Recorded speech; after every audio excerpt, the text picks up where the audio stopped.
Bienvenue à tous sur notre podcast. Aujourd'hui, nous avons un sujet captivant.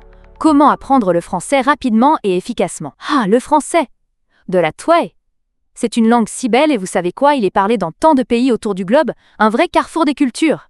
Oui, c'est tellement excitant. Je veux dire, c'est parfait pour ceux qui envisagent de voyager en France ou même pour ceux qui aiment regarder des films en version originale. Marie, pourrais-tu nous donner des conseils sur les meilleures méthodes pour apprendre le français rapidement? Qu'est-ce que tu recommanderais d'abord? Oh, je parierais que l'immersion est l'une des meilleures approches. Imagine-toi dans un petit café à Paris, assis au soleil. Tu écoutes les conversations autour de toi, cherchant à percer le mystère des mots qui volent dans l'air, tout en savourant une délicieuse pâtisserie. Cela me rappelle un voyage où j'ai commandé un café en français, de l'air, et je me souviens, la serveuse m'a répondu avec un grand sourire. Quel bonheur! Ça doit être tellement satisfaisant. Mais comment on fait si on ne peut pas se rendre en France? Y a-t-il des moyens de simuler ça chez soi? Absolument! Aujourd'hui, il existe des applications comme Duolingo ou Babbel qui rendent l'apprentissage tellement interactif. Tu vois, c'est comme avoir un petit professeur dans ta poche. J'ai aussi découvert que regarder des films ou des séries en français avec des sous-titres peut transformer ton expérience d'apprentissage en un véritable moment de plaisir. Oh, c'est génial! Je suis un grand fan des séries, mais ça peut être un peu intimidant, tu sais? Comment puis-je surmonter cette peur de paraître ridicule ma première fois en parlant français? Oh, je te comprends complètement. La peur du jugement peut vraiment nous freiner. Mais rappelons-nous que chacun a commencé quelque part, comme cet ami de moi qui a pris des cours de conversation, où tout le monde n'était pas parfait. Ils ont fait des erreurs ensemble, créant une atmosphère plus libre et, surtout, amusante. C'est vrai. En fait, ça me fait penser. Est-ce que tu crois que l'apprentissage d'une langue influence notre façon de penser? C'est fou, non?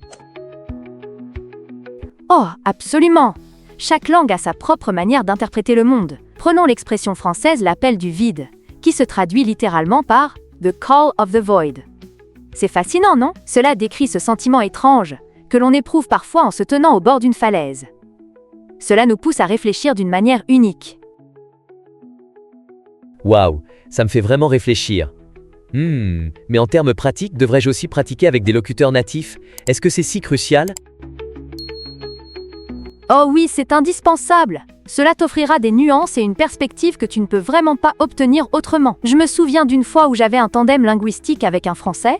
On a échangé nos connaissances et vraiment j'ai appris tant sur la culture locale juste en parlant avec lui. Ça a l'air si enrichissant. Mais comment trouver un partenaire linguistique? Y a-t-il des plateformes pour ça qui sont fiables?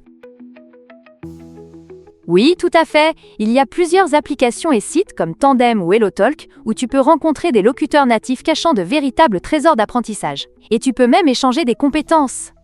C'est fascinant de se connecter avec quelqu'un d'autre, d'apprendre et de grandir ensemble. Ça semble tellement amusant. Je suis curieux, devrais-je m'inquiéter de ma prononciation? C'est quelque chose de majeur, non? Oh, c'est une excellente question!